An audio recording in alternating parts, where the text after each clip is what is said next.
Hello everyone, and welcome back to our channel. Today, we have a story that is reshaping the way policing and language governance work in South Africa. Two major laws have officially come into effect, and they are bound to have far-reaching implications for citizens, law enforcement, and government institutions. Stick around because we'll unpack every detail, add some context, and explore the controversies behind these changes. Let's start with the policing reforms.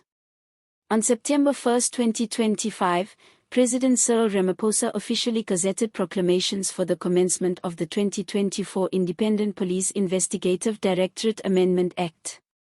But there's a catch: 5 sections of the Act are not yet in force. Still, the portions that are live bring substantial changes, particularly in the way the IPID investigates allegations against police officers and municipal law enforcement officials. To understand the significance, we need to go back a bit. The IPID, or Independent Police Investigative Directorate, was at the center of a 2016 Constitutional Court ruling known as the McBride Judgment.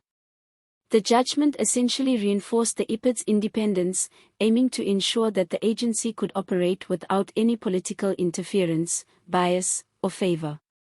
This was a big deal because, historically, law enforcement oversight in South Africa has often been tangled in politics, patronage, and internal interference.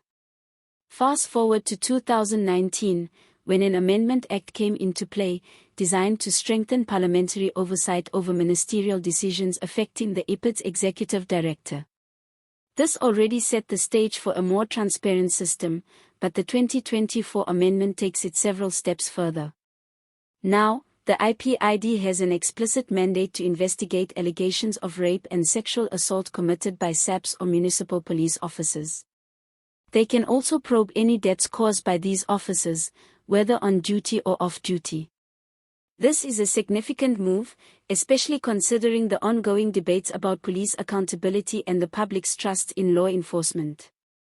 The timing of this amendment is particularly noteworthy because it comes amid a turbulent period for the South African Police Service. In July 2025, Lieutenant General Nlanhla Mkhwanotsi blew the whistle on what he described as a criminal syndicate operating within law enforcement and intelligence structures. Mkhwanotsi alleged that Police Minister Senzo Mchunu interfered with investigations and even colluded to disband the police killings task team in KwaZulu-Natal. Naturally, this caused a political uproar. President Ramaphosa responded by placing Mchunu on special leave and appointing retired Deputy Chief Justice Mayiseli Madlanga to lead a special inquiry into police corruption. However, logistical challenges, including delays in procuring crucial infrastructure, meant that the Commission's work was postponed from its planned start on September 1, 2025. In the interim, Professor Firoz Kokelia has been appointed as acting police minister. Now, if you're thinking this is already complex enough, we also have the language law developments. The 2014 South African Language Practitioners Council Act has officially come into effect, more than a decade after it was passed. The delay in operationalizing the act has puzzled many observers, but the law is now live, creating a formal, legally recognized body tasked with regulating language practice across South Africa.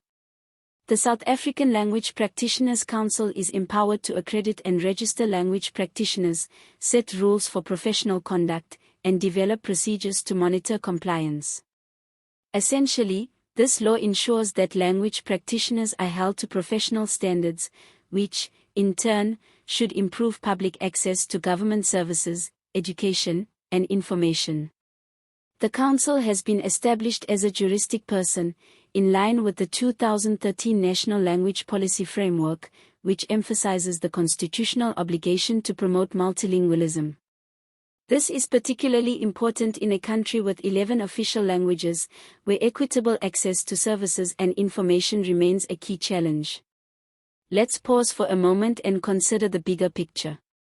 On the policing side, we have a system that has been plagued with allegations of corruption and interference, and now it's being strengthened legally to ensure real accountability.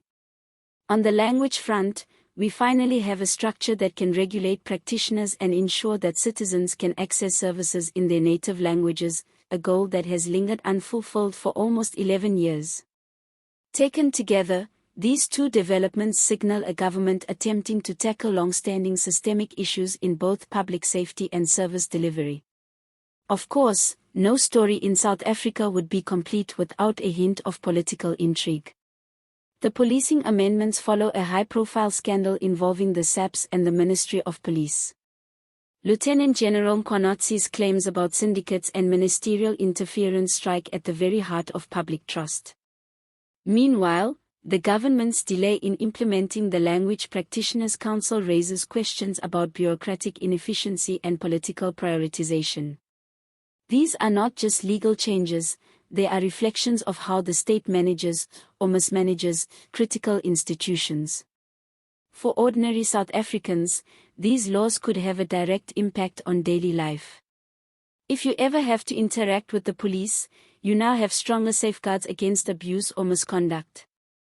If you require official documentation or services in your preferred language, the new Language Practitioners Council could make that experience smoother and more reliable. And from a governance perspective, these changes are intended to enforce accountability, professional standards, and transparency. That's the theory, at least.